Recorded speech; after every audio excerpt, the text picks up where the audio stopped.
Hello students, ये आपका part 4 video इस चैप्टर का। पार्ट 4 वीडियो में प्रश्नावली 8.1 पे और क्वेश्चन नंबर है 1।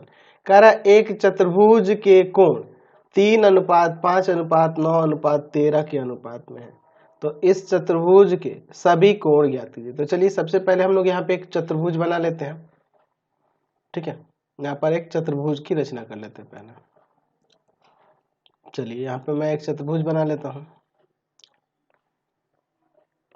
ये आपका एक चतुर्भुज हो गया, इसका नाम देते हैं ABCD।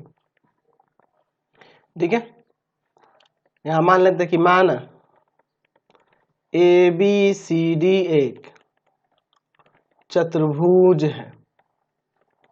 ठीक है, चतुर्भुज है तो हमारे पास इनके कोणों का अनुपात दिया है, तो हम यहां पर क्या ले लेंगे, एंगल A को मान लेंगे। यहाँ पे माना एंगल A इक्वल टू में क्या कर लेंगे 3x ले लेते हैं, एंगल B इक्वल टू में 5x, angle C equal to में 9x और एंगल D इक्वल टू में आपका 13x।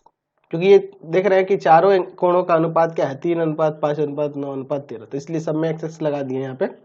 चलिए अब इसके बाद देखिए प्रश्न से हमारे पास ये चतुर्भुज है, तो चतुर्भुज है तो चतुर्भुज के चारों कोणों का योग 360 डिग्री होता है ना जी। तो यहाँ लिख सकते हैं angle A plus angle B plus angle C और प्लस एंगल D बराबर में 360 डिग्री। लिख देंगे कि चतुर्भुज के चारों कोणों का योग 360 डिग्री होता है, 360 डिग्री होता है। तो देखिए यहाँ पर दिया हुआ है एंगल A आपका 3x है, एंगल B आपका 5x है, एंगल C आपका 9x है और एंगल D आपका 13x है,